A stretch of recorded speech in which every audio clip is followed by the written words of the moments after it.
Hello, Read 3000 students. This is Dr. Ryan. I wanted to say hi. I have graded all of your literacy histories and posted grades and comments, so take a look at those when you have a chance. I've also added some of my comments and questions to your really good initial posts in your Module 2 discussion board, so I hope that those conversations continue. Remember, you can post after me. It's okay. Sometimes people go like, oh, I'll find another one. So let's see if we can get our discussions to be a little more than like, great job. People are doing a nice job so far of that, of really taking up this particular idea you mentioned was interesting for this reason, or that kind of more substantive response. I also wanted to say a little bit about what I saw in your literacy histories and give you a little more direction as we're thinking about moving into your community literacy experience and some of the rest of Module 2 and then future modules. So here are a couple of things I noticed. When I was reading your literacy histories, it was so clear that reading is social, right? That literacy is social. So many of you talked about reading with parents, with grandparents, teachers who pushed you, librarians, brothers and sisters, right? There's so much about other people that was wrapped up in your reading and writing. And so I think that was a good example of the ways when we say reading is social and literacy is social. That's part of what we mean, right? You also were able to make lots of connections between your literacy and really specific events or places, right? You would sit on bunk beds, or you would go to the big library, or you would, whatever those kinds of things were. So really, you had a sense that literacy was really intertwined with other people, with other places, sometimes with rituals, right? Before bed, we would do this every night. And then also always intertwined with emotions, right? So things that made you feel happy, things that made you feel relaxed, things that made you feel safe, things that just you enjoyed, right? So just notice how literacy is a part of all that, right? It's not something separate. It's not something that we just do in school. It's not something that is just about our brains. It's also about people and places and ritual and timing and emotion. And I think that's something really significant to think about as we continue in this course. Some of you did a good job of noticing the ways that sometimes your literacy changes in different contexts. So you notice that during the summer you read things that are more fun than you do in the school year. So I mean, that was good. And let's think about that as it plays out in a lot of different kinds of contexts. That's one example. So now can you see that in other places? A lot of you talked about religious literacy, which I think is really important, especially when you're getting into your community literacy experiences. Religious texts are a serious source of literacy for a lot of people around the globe. So, and not something we always think about when we're being teachers or when we're in school. So let's keep thinking about that as a source of possible literacy. A lot of you mentioned libraries too, so that was another one. I want you to keep pushing though on these sort of universal statements, things like literacy is important. Okay, why? Or literacy changes lives. I don't disagree with those things, but I want you to really push. What is it that you really mean when you say that? Why is it that you say that?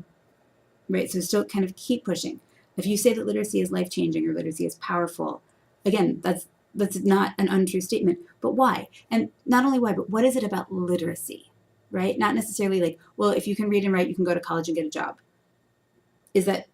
Is that really the heart of it? Like, what is it that you're really about literacy itself, about the ability to read and write in particular ways, that is at the heart of what you're sort of claiming when you say that it's powerful or it's life-changing? Okay, really try to put that into words.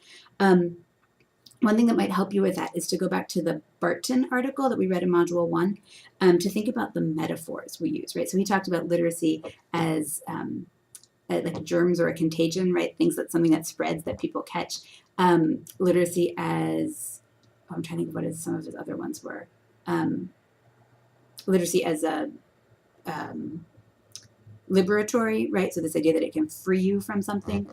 So keep thinking about maybe those metaphors of literacy and see if that maybe helps you put some of those other things into words. I want you to keep pushing on where you see literacy happening and what you see its purpose as being. Okay, so a lot of you in your histories still talked a lot about schools and classrooms, which is an important source of literacy, but what else, right? And some of you talked then about your homes, like with your parents as kids. But again, what else? Do you use literacy in jobs? Have you ever, written a letter to the editor to protest something? I don't know. I mean, but just think about what those experiences are for you outside of classrooms and outside of maybe like you and mom, right, cuddled up on your bed. One of the students was really, you guys were really able to name leisure as a purpose of literacy, so that was good. So my family was used to using literacy as a leisure activity.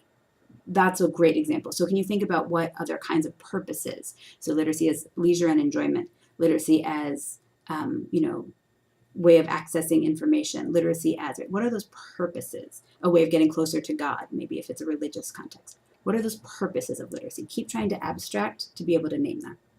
And again, the metaphors might help you there. Also keep thinking in the clips when you were on the discussion board, I want you to keep pushing about thinking about what are students learning about literacy in those clips? Or another way to think of it is what messages are they getting, right? Some of you are saying really good things about, well, it's not only true that the teacher has the literacy, kids have the literacy of their own.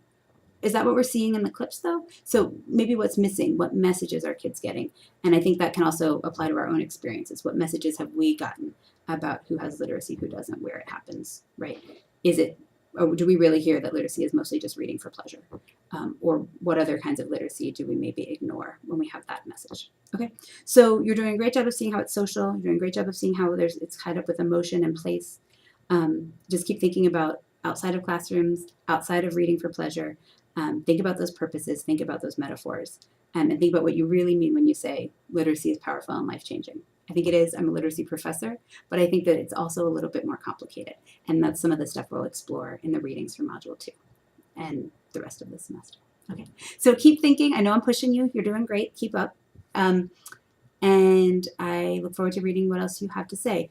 The next thing will be the quiz on the Module 2 readings, and then you'll start making plans for your community literacy experience. So if you have questions or want to run anything by me, I'm here. Email, come by if you're on campus. Happy to meet with you right here in the lovely office. All right, I'll talk to you guys later. Have a wonderful weekend.